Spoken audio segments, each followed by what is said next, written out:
Hello, welcome, and namaste. Thank you so much, Lawrence, for accepting being my guest at Career Journey podcast. Lawrence and I know each other for about 2 years now. I have met Lawrence in many spaces, and every time Lawrence says something, it's the gems that comes out from his mouth. A lot of experience. His journey to get into tech is tremendous and a inspiration to many people who is trying to do the same. So with that, Lawrence, I want to hand over mic to you.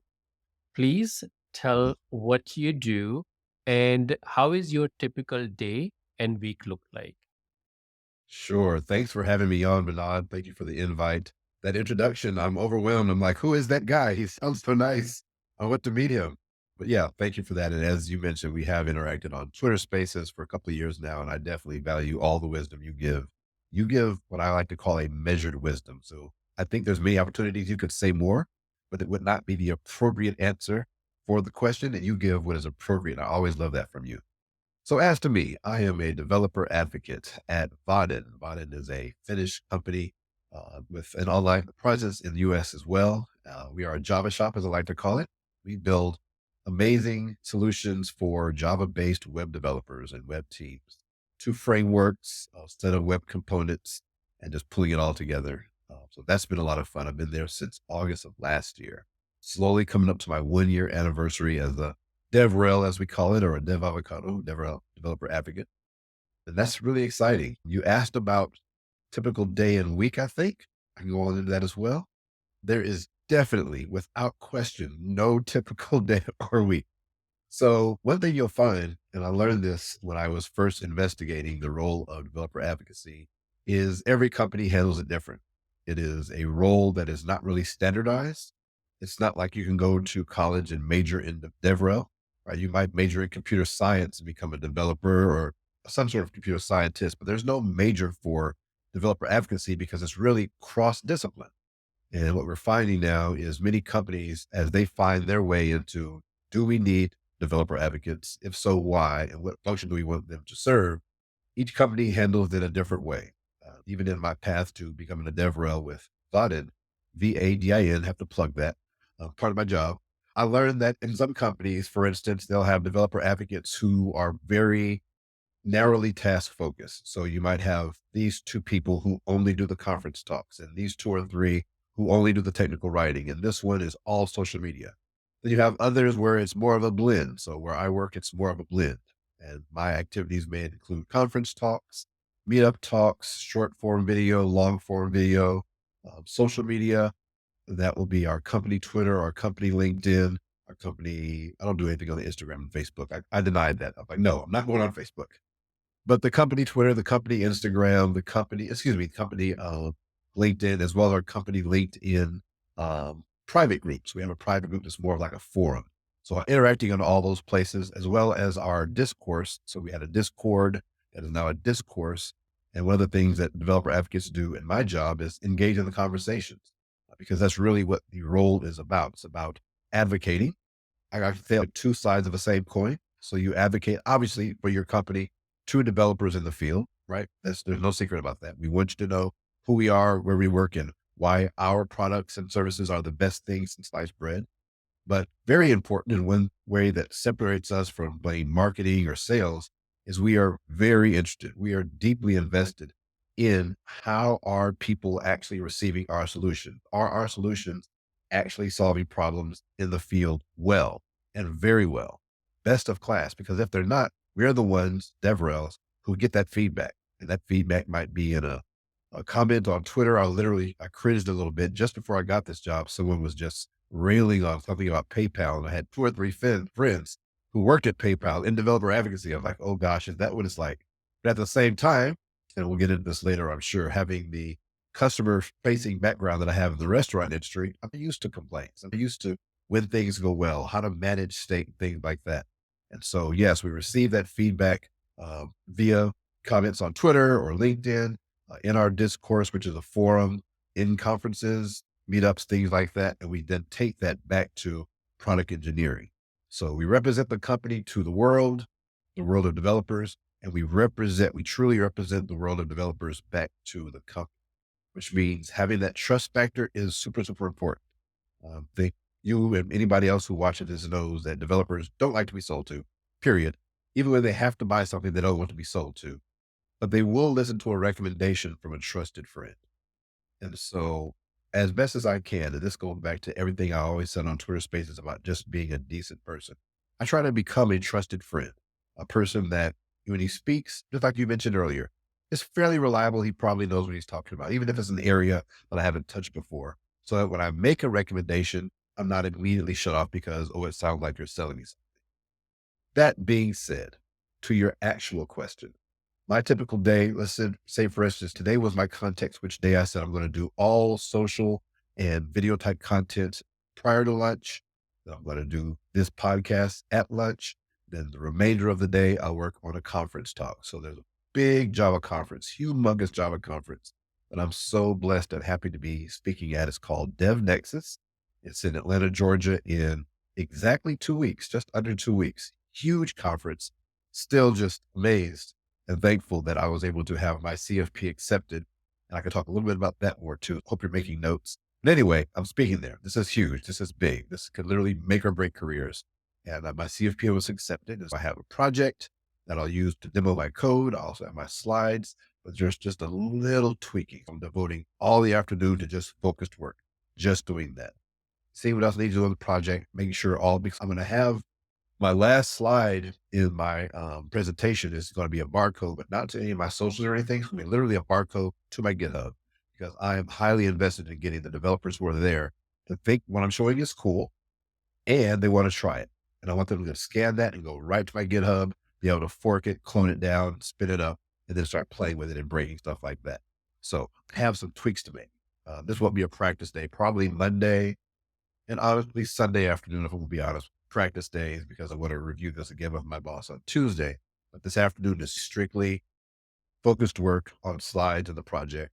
This morning was more social media. I was on my personal Twitter, on our company Twitter, on our company LinkedIn, liking things, reposting things, interacting with community, reading through some of the questions on our forum, our discourse forum, so once a week, I like to feature, we have an I made this. So we like to feature one of those I made this from the forum on our Twitter and LinkedIn, bridging those communities together. And so I was reading through trying to find the next thing I want to feature on Twitter and LinkedIn from our forum because not everyone on Twitter is on the forum. Not everyone's on forum on the Twitter. So I blend them together whether they want to be or not. I'm like, you're going to see this good stuff. So reading that. So that's just today. Any other day, it might be, hey, I have a blog post due this week and it's Monday. I have my idea, or I need at least an outline and some main points. And I do it like that. And so at any given time in a role like I have, where you have multiple responsibilities, and I did struggle with this for about a couple of months, you have to be able to manage short term and long term very well, like very well, or you will just get lost in the weeds. So the way that we in many companies do DevRel in our responsibility mix, it's so different from being a developer. So prior to coming to Vaadin, I was a software developer, full stack developer working for FedEx services here in Memphis. We have features, we have stories, we have sprints. Sprints are every 2 weeks. Within those sprints, you get stories. Those stories have a certain number of story points, and we keep them within a certain range to make sure you can get your work done in 2 weeks. It's exceptionally regimented.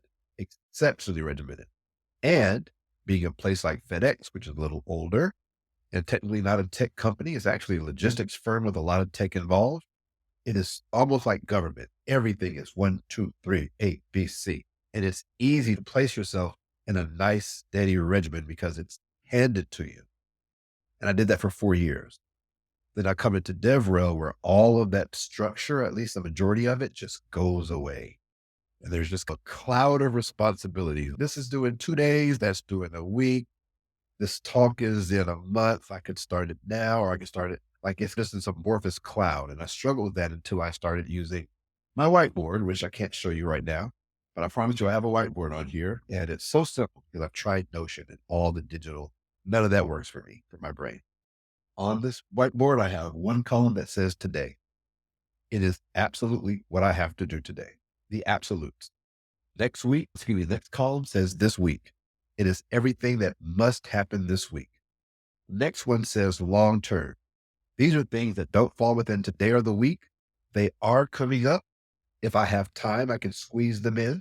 If I don't have time, I don't have to stress nor think about it because I'm bad about thinking about all the things at once, overstressing myself and getting into kind of analysis paralysis. This gets it out of my brain and on somewhere where every night I review it once. I make sure I've checked off my things for the day. If I haven't, it gets rolled over to the next thing with a star because now this is high priority. That was a yesterday thing. And I moved the this week things over to the today that I want to get done tomorrow.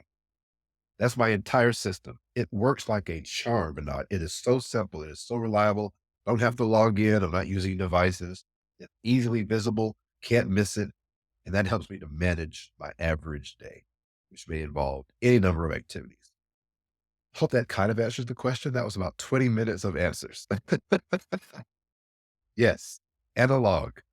Probably a reflection of my age as well. There's a message there. There's a message there that sometimes when we seek solutions for things in our lives, you have to take into context the person life that's giving the answer to you. And if someone says the absolute best way for productivity is Notion or this or that, or even Pomodoro, sometimes Pomodoro is the worst thing that I can possibly do because I'm gone by 25 minutes, but I'm now in a zone.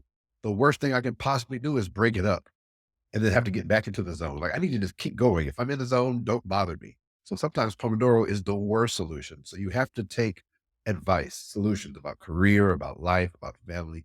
Take advice you get into context. How does the advice given and the person giving it relate to who I am and where I am? Another easy example I remember shortly after boot camp.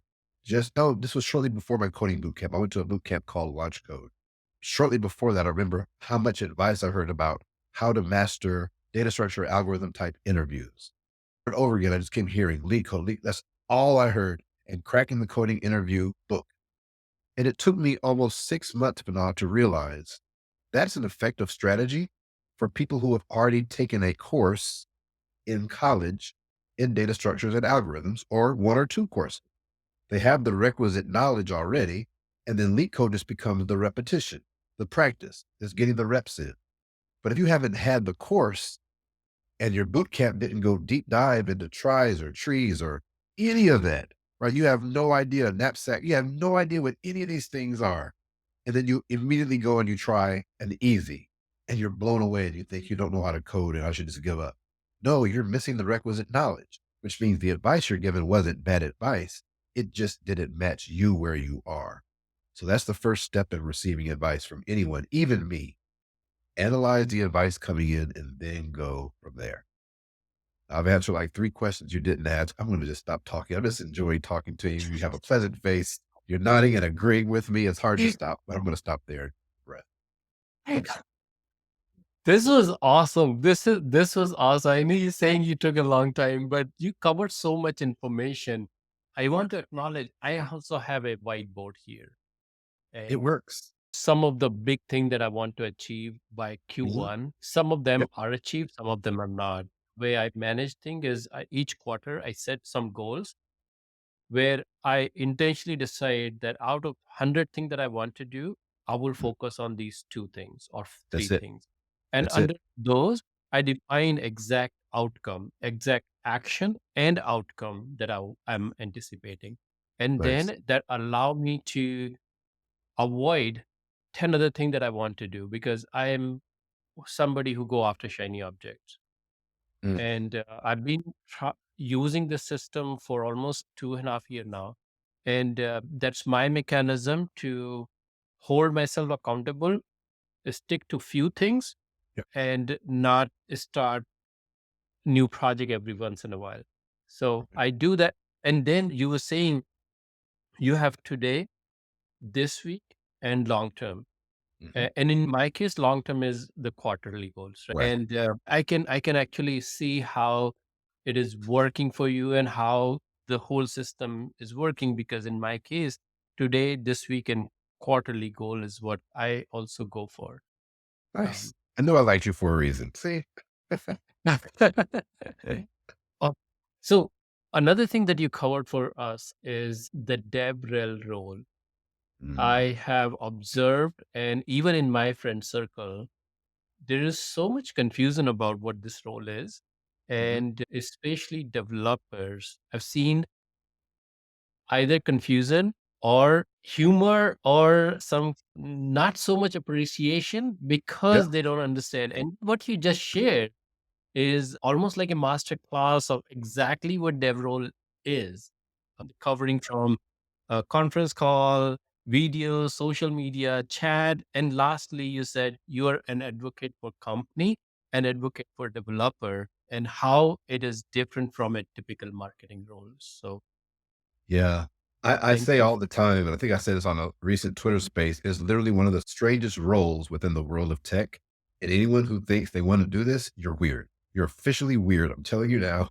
I acknowledge it because it's so you can literally find companies where the engineers just do not like the developer advocates. They don't like them at all because in some cases they may be very public. They may be getting a lot of shine and praise and accolades. In some Mm, cases, there's some nice travel, perhaps international travel, and they're showing the Instagram pictures. I'm in Europe, I'm in Belgium, I'm in Nigeria, I'm in Australia. Meanwhile, the engineers are back home in Ohio or Mississippi writing all the code and with no accolades, like no one, and people miss that. So there's, in some cases, there's some mixed feelings about why do we have these people and why do they get to do this and that? They may or may not even be contributing code, which I'm so happy with my team at Vaadin. All the developer advocates are solid, top-notch engineers. You can see them still making pull requests on our open source software, getting into the weeds deeply. I think that's sometimes a mm, question like, can they really code or are they actually technical? All of the people, and even people in product, they're just engineers everywhere. And so that's a good thing, but it's an interesting role. It's an interesting role. And to do it, you have to know that your company knows why they have the role in the first place. And so I am so happy shortly after I started. All right, let me put a pin there. Around when I started, it was interesting that Brian Douglas left developer advocacy, and I look up to him like, that's the guy, Brian Douglas. He left DevRel, and he's doing his own thing very well with open source. Then another young lady I really respect, her name is Ali Diamond. She was a developer advocate. She left DevRel for good and made a whole video why I left DevRel. All this is happening right when I'm coming in. I'm like, wait, but their reasons were valid. And they had their own reasons. Again, knowing yourself and what you're interested in and what your company trying to ask you to do. So the first step in getting in DevRel is knowing that the company knows why they have it and their reasons and their expectations of you match what you want from it. That is so important. If you don't have that match, do not go like, forward. There's no amount of money that will pay for a disconnect in understanding from the day one of what the company's looking for from you and what you're looking for from them. Are they just needing just a popular face? Are they needing just more customers and you're learning here to develop product? Or are they wanting that trusted advisor, which I think is the nicest niche, the trusted advisor who's already existing in enough tech communities to be of influence, to be trustworthy, and to be able to bring back feedback, right? That's a nice mix. So that's the first thing. And then making sure your own impressions of developer advocacy and DevRel in general, do mhm, they match what you're likely about to do? Because again, sometimes it's the shiny parts we see all the time. And I'm even guilty. Took my first trip to Europe ever earlier this year on my company's dime, just going to headquarters for a big all hands. That was a big deal to me. I was on Instagram and Twitter and TikTok. That was my entire life for a week. Lawrence is in Europe. That looks really cool. And it is cool. And it was on their dime. They paid for everything, of course. We love that. But that's not the job. That's not every day. That was one tiny piece. The actual job is I have to right. dig deeper into these docs so I can make a bigger impression in my presentation. I don't look like just some bum with code trying to get you to get some open source software you don't need. I need to make an impression. I need to get deeper into the docs. I need to see what the technical capabilities of our Java frameworks are and push it to the limit and find out what are the wow moments. That takes time. That takes deep thinking and trying things and breaking things and I'm looking at Slack for some reason, asking questions on Slack from the engineers and the products. So there is work involved. And you just want to make sure that when you get ready to sign up for this or even interview for it, that your expectations, company expectations are a match. Because again, it's an unregulated role industry, but there's no Mm, major for it. There is no standardized curriculum. I think the closest thing we have is probably Mary Thingfall's book, The Value of Developer Relation. Excellent book. Everyone should get it. It's like our DevRel Bible.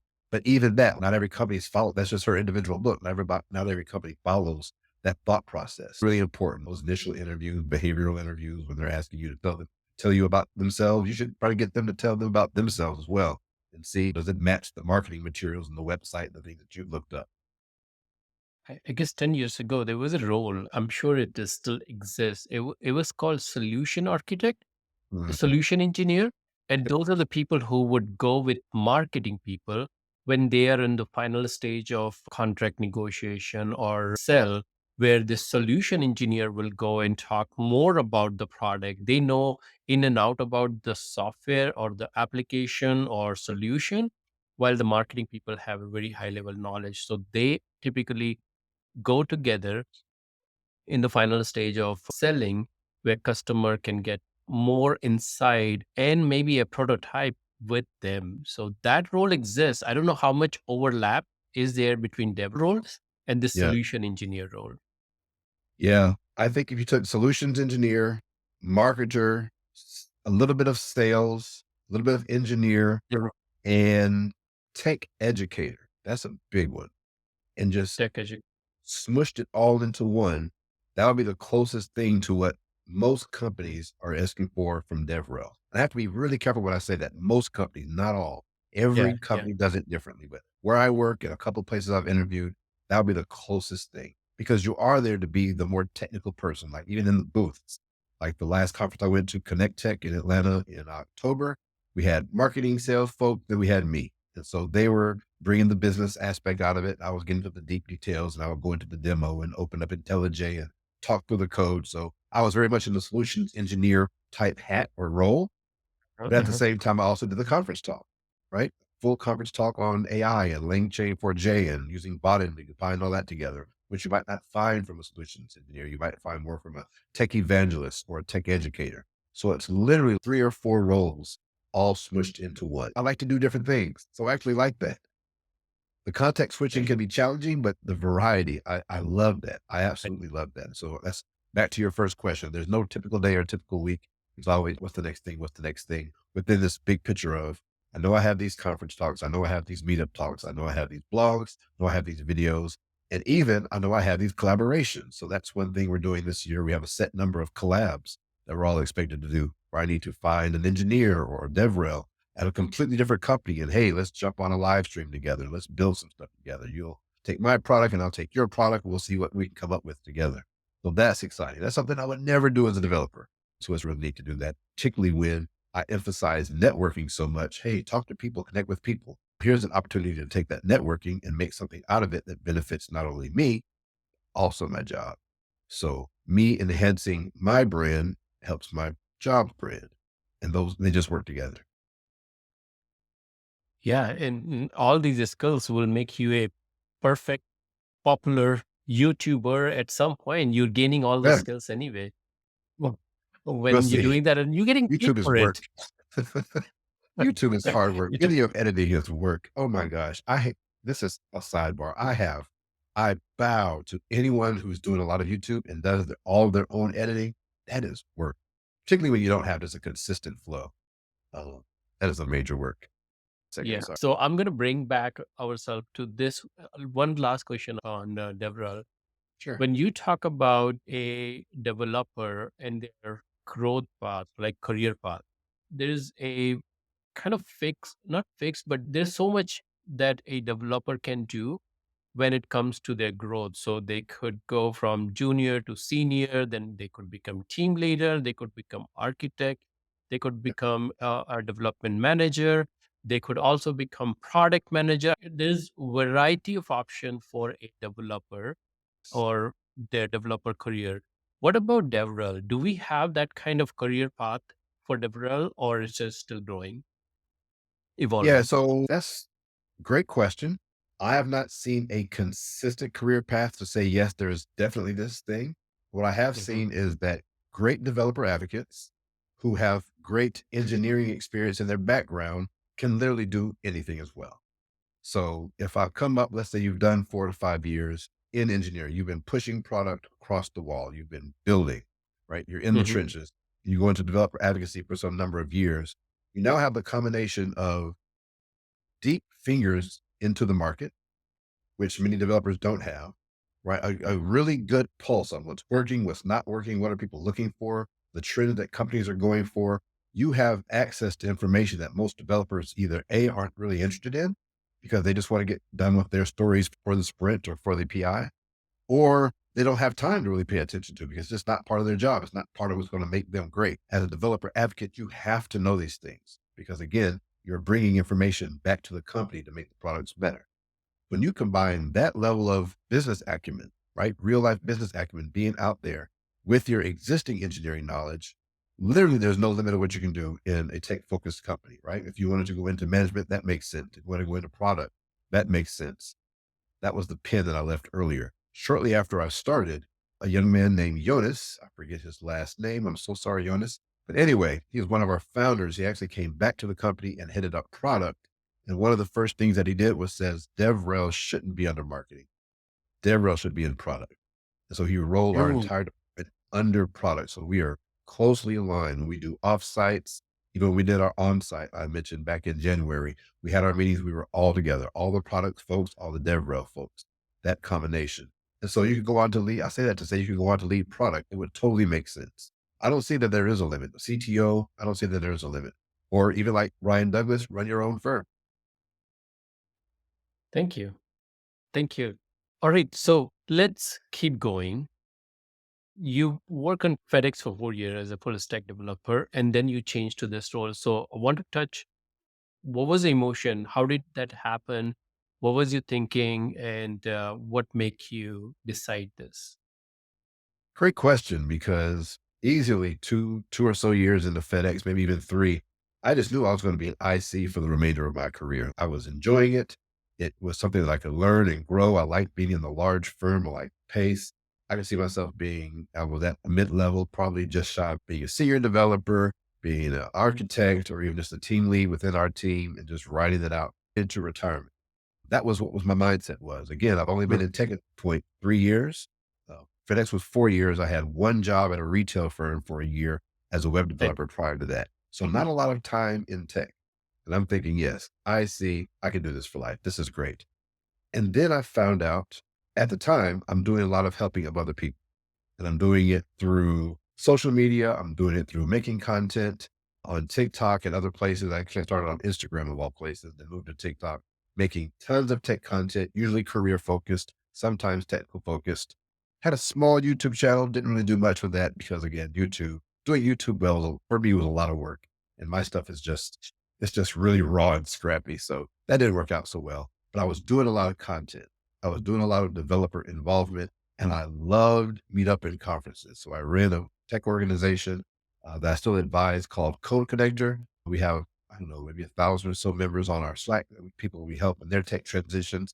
I love working with community and I absolutely just enamored with going to conferences. Last year, even got to speak at I think two conferences. Yeah, prior to Vaadin, two conferences in person and then one online. So love conference.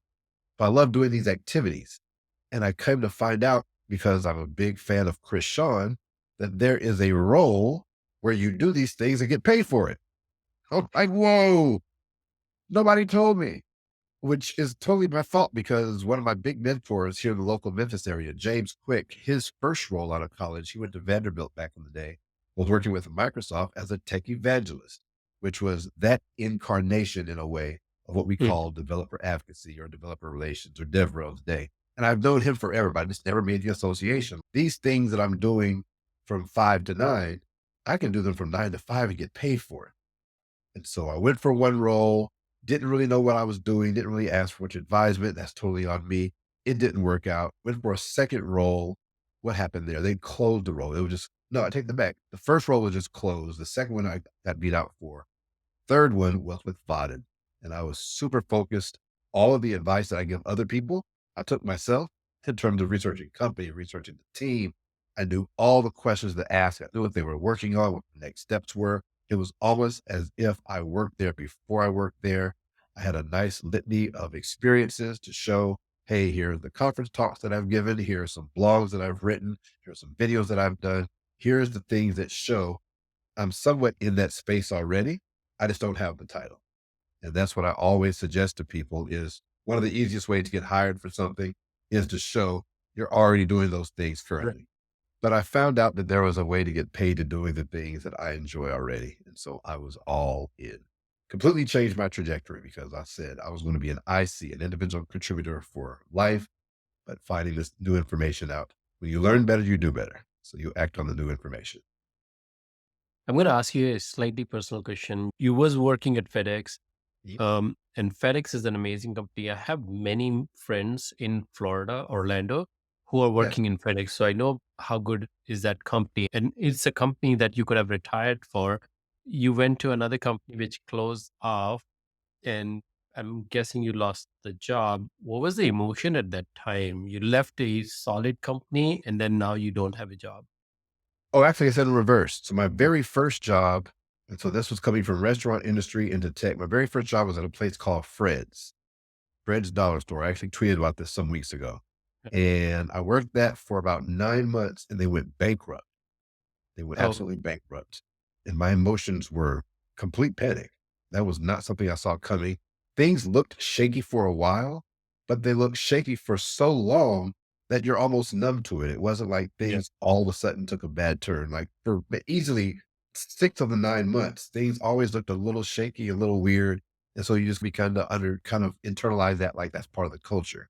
But when it actually happened and HR was going from person to person, calling us in, say, bring your laptop, just leave it there. Here's your sheet. That was not fun. That was not fun at all because I'm not just a single guy out here on my own. I have a wife, I have children, Yeah. mortgage, car. There's things that depend on my income to keep going. And now I have no income. That wasn't cool at all. The only saving grace for me was the fact that probably 2 or 3 months into the job, I started there in June. Yeah, 2 or 3 months in, I realized that I was the only developer in a marketing team at Fred's. I wasn't actually in the IT department or in the developer or the engineering department. And I didn't feel like my growth was really growing at all. Pretty much everything I was learning, I was teaching myself. I didn't have a senior engineer I reported to. I reported to the marketing manager who couldn't code a lick. So I'm like, I need to do something else or I'm going to be stagnant here. Like I'm very appreciative of this job. I'm no longer flipping burgers. I'm no longer up till 5 a.m. closing down the burger stand down the street from the college. I'm now in tech, one of the tech people, but I'm not growing. So as quickly as I could, while I was working in my first tech job, I also enrolled in a boot camp, which is Mhm. counterintuitive. Like, why are you going to a boot camp and you're already in tech? Because I recognize for me, and I say this on Twitter so much, you have to analyze you. Every person, wherever you are, I don't care if you're thinking about getting into tech or you're a super principal architect at the top bank, you have to be able to honestly analyze you. And I knew, even with all the excitement of being in tech now, I wasn't growing at all, not a lick. So as quickly as I could, I got enrolled into a camp. Boot camp was called Launch Code. I learned a ton. That was where I learned Python and SQL and Java and Spring Boot and also was able to work even closer with the mentor I mentioned, James Quick, who was also a senior engineer at FedEx and gave me my referral to even get there in the first place. This is how those things work. When I enrolled in the boot camp, I had no idea I would need his referral 6, 7 months down the road. I had no idea. And so that's the networking thing isn't always let me meet this person to get this objective. You meet the people to be a good person and have a positive exchange knowing that after you do that a number of times, there are so many little opportunities you may not even know about or conceive right now that may open themselves out in the future. It's the long game, and the long game played out. And so when I was laid off, we were probably 2 months shy of finishing the boot camp. Instantly just went applying, redoing my resume, applying everywhere, trying to figure out who do I know. I wasn't great at networking in tech, but I was getting better at that point starting to reach out to people that I've met, asking for referrals, asking for this. And I asked James because I knew at one time FedEx was all CS degree only, right? You had to have the degree. I said, would you even ask to see would the manager consider? He asked, came back with the answer. She said she would be willing to consider at my recommendation. That's all I need to hear. And we went from there. So to answer your question, the emotions ran high because when you're responsible for things and you're a responsible person, you feel that. and it's real, and it's probably a good thing that you feel that. But the way you respond to it is what makes the difference, right? You don't want to succumb to the pressure. I think even having things to challenge our mental state. I'm not saying your mental health per se, but that challenge your mental state, depending on how you respond to it, can make you stronger and better and capable of handling bigger problems. Right? That's like the difference between our junior engineers and our senior engineers. Junior engineers are delivered small problems, and as they fix those small problems, they develop confidence and more skill sets to handle bigger problems. You don't get small problems to stay a small problem solver for the rest of your tech career. You get that to develop the skills, the acumen, and the confidence that I can handle bigger things. Life is a lot like that. And when we get Yeah. thrown different little problems, the thing is, you're going to feel it. You're going to feel the emotions. You're going to cry, yell, punch the wall, all those things. But then you need to be able to respond in a way to figure out what approach can I take to solve this, knowing that when I solve this thing, that solution and even arriving to the solution is going to give me different skill sets within my person that will be useful for bigger problems down the road. And that's what we call growth. That's what we call maturity. Running from them or always looking for a way around them is a way to make sure you never mature, which means at 20 and 40, you're not capable of handling things of any increasing difficulty whatsoever because you continue to run and shirk from them. And so it hurt. It wasn't fun, but I had to deal with it in the moment. And I just went hard. Which is the only way I know how to do things. I just go hard, go all out. Like I said, I don't know how many resumes. For my first tech job, it was around 200-ish resumes. I have no idea when I was laid off because I have no job and there was no big severance. They went bankrupt. So that was it. I'm looking at savings and savings. I was working part-time jobs. I got on with a tip company and I was installing computers somewhere just to make sure there was some kind of income coming in. Anything I could do to keep the ship afloat, I was doing. And then, like I said, once again, the referral from James came through with the interview process. And I think before we even graduated from the boot camp, I started my first day at FedEx. The best first day ever, by the way, because my entire org was on a picnic that day. So imagine that. First day at FedEx, I'm wearing shorts and a t-shirt and we're playing volleyball and eating barbecue. Lawrence, you have made multiple career change from your job at restaurant frying burgers to this company, then FedEx, and then now DevRel. And I know that even just a slight change from a developer to a team leader or from a team leader to a manager, it in many cases start from a scratch type thing. And you have done in completely different industry, completely different type of job. So how does it feel, and how are you able to do that many reinvention of yourself? Yeah. Yeah. I think the first thing is it just means I'm old. we, we go ahead and let's put that out there because we haven't even talked about everything. We don't even have time. No, we don't have time to get into everything because I had a whole, in between my 17 years in the restaurant industry or hospitality industry, I had a 5 year stint in supply chain management where I worked as, to your point, I came in as a forklift driver who had never driven a forklift before in my life. I became the best forklift driver. I learned all the OSHA rules. I wrote down our first inventory list for our brand new warehouse on paper, wrote it out, gave it to someone to put in Excel. Next thing, I'm a team leader. Next thing, I'm a supply chain analyst. Next thing, I'm an analyst and nighttime warehouse manager, all within 5 years. And I got my degree. I got a bachelor's degree in general business, all in 5 years. So, number one is I'm old.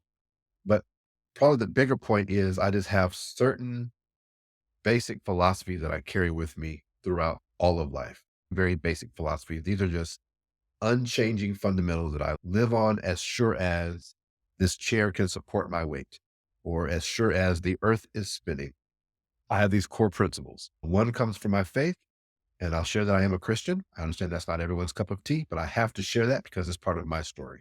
And I'm the one giving the interview. And so one of those precepts or presuppositions is the idea that I can do all things through Christ who strengthens me.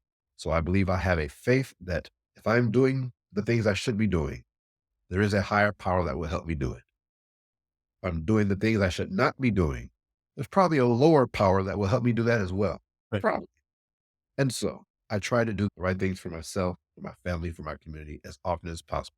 Not miss goody two shoes, I have a halo over my circle and I'm floating. Nothing weird like that. Just doing the right thing by people. I believe that I'm supported. The other part are suppositions like if one person has learned it and done it, there's nothing about me that I can't learn it and do it as well. That's really important.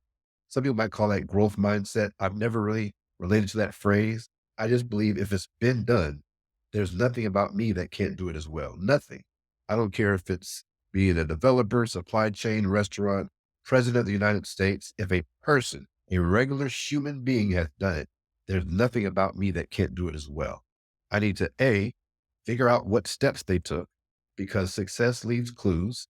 That's one of Mhm. the phrases that I get from Tony Robbins, that a person that is successful, and if we can find a general group of people who are successful in the thing, the way that they got there, there will be clues that I can learn from. Finding out which of those clues, back to my earlier point, can apply to me. Some things that they did, I can't do. So if they had a father who donates $100,000 a year to Harvard, and that's how they got into Harvard, I can't do that. That's not part of me. But what do they learn at Harvard? And are there other ways that I can learn those things on my own in my sphere? So I'm as knowledgeable and capable as they are. See, that's how you apply the clues to your own Mhm. personal life. So my faith, presuppositions, or what we call just thought experiments or fundamental philosophies. That's really important. And the idea that if it's been done, then there's nothing about me that I cannot do it as well. And so I could completely pivot again. Like at one time I considered consulting, which that didn't work out, but I could pivot again. Like literally right now at 50-ish years old, I can do it again. And the age is not important because my mind still works. I keep it active. I stay busy. I stay involved. I stay in tune to what's going on. I stay just young enough so that I'm not too out of touch with the advancements of technology, since technology advances absolutely everything. And those basic fundamental thoughts are the things that help me to be successful. One of the biggest things that I dig into in many of my one-on-ones, I'm not sure if I do a lot of coaching on Top Mate, and it's usually how do I get into tech? How do I get into tech? Or I'm trying to learn to code and I'm getting stuck. I go back to the fundamentals of their thought processes. Like, do you believe you're capable of learning? If so, tell me, how do you know you can learn? How do you know you can learn new things? I've never thought about that. I know. If you don't have a base philosophy that you can learn new things, then you go to learn code, that subconscious is preventing this thing from happening. You have to address those inner things first. It's those inner thoughts that oftentimes control our outer actions. So the inner work has to come first for learning, for growing, for relating, for being open to people, and for in turn receiving things back from you. That work that you put out that comes from that inner man or that inner woman, it will be reflected in what comes back to you. Powerful. Thank you, my friend. We started talking about this topic, how you are able to reinvent yourself so many times, and you gave the core drive that you have that helped you do all this. And you have tried different thing and you have done different thing. You have mentioned your age couple of times. So just so you feel better, I'm 51. All right. I knew I liked you for a reason. Right. That's the second one. And I've done different things, but mostly in tech and mostly in the horizontal as well as vertical, but within few companies or end-to-end software development, I would say. Uh, and one thing that I love about me is I'm one of the best person to take a project to the finish line, and I'm so Mm. proud of it. Can bring people together. I can find the gaps. I can fill the gaps by identifying exactly who to bring to that situation or what to do in that situation, and then move the people step by step to whatever finish line that we are targeting. Think I have a similar skill. I've Um, always called it I'm decent with the details, but I'm great at pulling back and seeing the big picture to find the gaps. And it's something, even like with Code yes. Connector, it's happened so many times. We'll be in a meeting, we're talking about one thing, we're trying to figure it out, and everyone has a different idea. I can always pull, like at the right time, like I'll stay in the details for as long as possible. But then at the right time, I can tell when I come into a solution, I can pull back and see, oh, wait a minute, this isn't working because this is missing. We haven't even considered this. So we just fixed this. It'll fix our solution and probably two or three things more. Always been able to do that. I don't even know where that comes from. Maybe it was when we were born. I'm August 2nd, 1972. How about you? April, April 20, Close enough. That's April 20, absolutely 1973. okay. I saw your post about you will be a speaker, and I also saw a post about when you met with Danny in Dallas, and that was one of the best posts talking about networking and how you invested, and without any outcome, you invested in this relationship, and Right. then it turning into something where it helping you with the, I believe, the company that you was building. Absolutely. Yep. Yeah. Yeah, that's so true. Yeah, Danny and I met so many years ago at a meetup. The meetup of the organization I mentioned earlier, Code Connector. We met there and befriended each other and worked with each other like you read in the tweet. And at that time, clearly, I had no idea that at least 5 years later, he would be in a position to invite me to a meetup. So I have a certain number of meetups and talks I have to do this year. That's a requirement, not Yeah. like a if then maybe. It's a requirement for my job. And things have been coming in slowly. I don't know if it's just pandemic or they don't know me or whatever. They're coming, but they're coming slowly. But my relationship to Danny opened up the possibility to have my very first one. One's done. Check off. We can add that to the list, which was awesome. And he made it since I'm in the Java world. He made that night an entire night of Java. So I was able to hear more about the technology ecosystem that I'm a part of from other speakers in the Dallas area. That was really awesome. But I think that's just the way to go. It's transactional, but it's not an immediate transactional. And I think there's a huge difference because so many DMs that I get on Twitter and Instagram and even LinkedIn are immediate transaction, immediately transactional, seeking. Hi, Lawrence, I heard you on this space. And then they go for the ask. Or hi, Lawrence, I really like this or that. And then they go for the ask. And I don't operate like that. I need to have a relationship and a friendship, and it's going to take some time. And so this, like I said, it's taken 5 years. Not that it took him 5 years. It's just the opportunity just happened to happen now and things come together. And I have lots of little things that I could mention that where things just come together that way that you never would even know. I got Even, a, a even speaking at Dev Nexus, which is in 2 weeks, that's in Atlanta. Long story short, I spoke at Connect Tech in October. During one of the lunches, rather than sitting with people I know, I specifically sat with people I didn't know. It's just a table of random folks. And we're just talking and talking. I'm really nervous because, fun fact, I'm actually truly introverted and shy. Both of them. Those are different. Shy has to do with your willingness to talk to strangers and things like that. Introverted has to do with your energy levels. I have both, but I forced myself out of that because that's what's required for my role. And sometimes you have to push past those mental blocks to get opportunities you didn't even know were coming. Long story short, at the table, unbeknownst to me, was a person who reviews the CFP, the call for papers. This is back in October. He reviews the calls for papers for DevNexus, which is in April.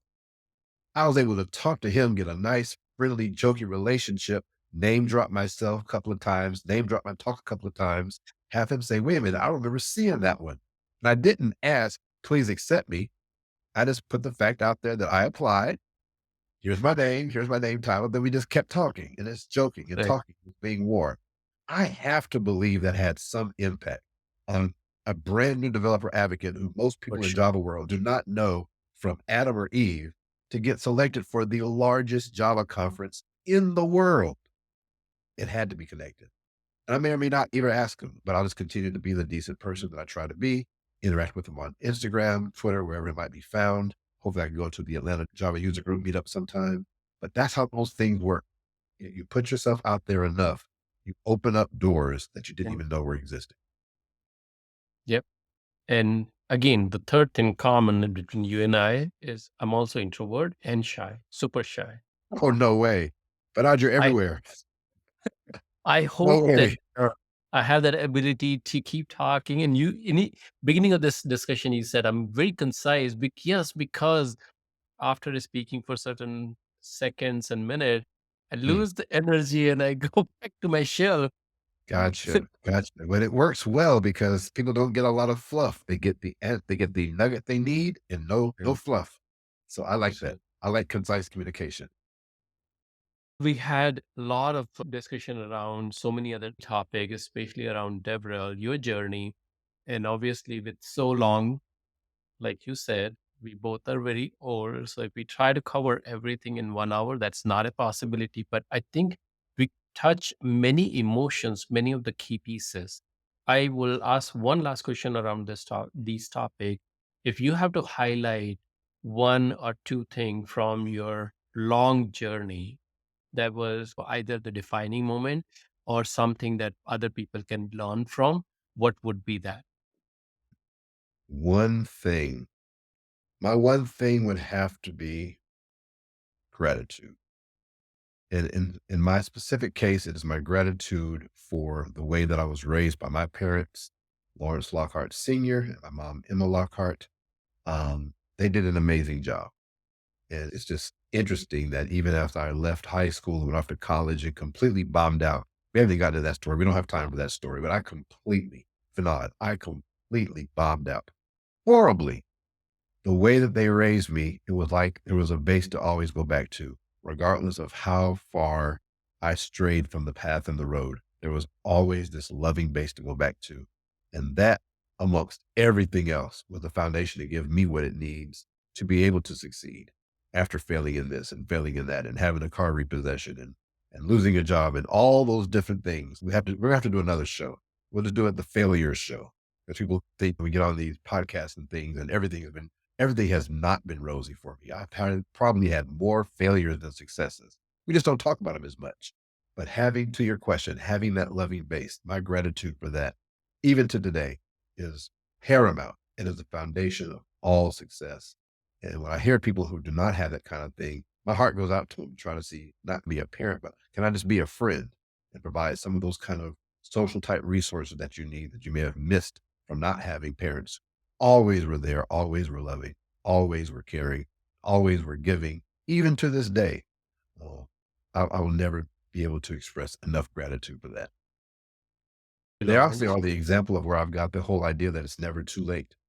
That didn't start with me. That was from them because my dad got his bachelor's degree in mechanical engineering from San Francisco State in his late 30s, I think, while he was Yeah. working in a warehouse called International Harvester. And then my mom got her bachelor's degree in education from Jackson State in her 50s, I think. So we just age and success, it's just there's no connection. Either you want it or you don't. If you do, stop talking about it and just go get it. And one thing that I truly believe that yes, our success help us go further, but the tough time that we have seen and the tough time that we have overcome give us the more strength to Yes, keep going when we are facing similar tough time in future. 100%. Yes. Lawrence, it was great discussion. I know I'm over time. So last three question. Is there any question that I have not asked but you want to answer? No, that was good. I think that was good. That was a nice organic discussion. So no, you didn't. But I would love to do this again maybe in a year or so and just do a catch up because I Sure. think we can go a completely different direction and have M- just as much. Maybe we do the failure one next. Yeah. Is there any question for me? Yes. I didn't know about this podcast. I'm so sad about that. Do you advertise this or do you mention this on your Twitter often? Because I think it's the only place I I follow you currently on Twitter. I do, but not that much. And I Yeah. think my entire journey has been to discover myself and Mm, gain the clarity for myself that exactly what I will be helping. As again, as you were saying, we have a lot of experience in this last 51 years. yeah. So there are so many things that I can help with. And I want to nail down to exactly what that will be. Now I know what the entry point will be, and then how I can take the person to a more deeper transformation. Mhm. But it took me almost 2 3 years to nail down that. I started with quarterly planning, then time management, then project management, then there's so many things that I have spoken about, and now I'm trying to bring all of them together. So my how I will do in a month or something that as a developer or a new starter, you need vision, strategy, and tactics, and Right. how you can combine this to, number one, to develop your own career, or if you have a company, then it applies to a company and project as well. So I'm getting there. I will get there in a month or so. And I think I have to cut down a couple of activities, but I have YouTube, then LinkedIn, then short form, then long form, then guides. Yep. So because multiple thing, a podcast is just a tiny piece, Sure. and I only can promote few times. So right now I do a 3 p.m. clip every day, and Mhm. that clip has a link to the podcast. Okay, great. I have a lot of episodes to catch up on. So you're seeing the comments on YouTube. I see you do it on YouTube and Spotify. Oh That's yeah, yeah. So I yeah. upload to YouTube, and then I upload to this software named Anchor, Mhm. which is bought by Interesting. Spotify now. Okay. So it's called a Spotify podcast or something. So I upload there, and it is spread to everywhere. Nice. All So right. I have some catching up to do. I see you have a ton of great guests. So I thank am you. blessed to be in the list. Thanks again for the invite. And then the season 2 is developer only. Season 1 was anybody. And there were so Okay. many great people that I have met, and their journey was amazing. Yeah. Awesome. Awesome. Looking forward to it, man. All right. So, last question. What's your message to the audience? All right.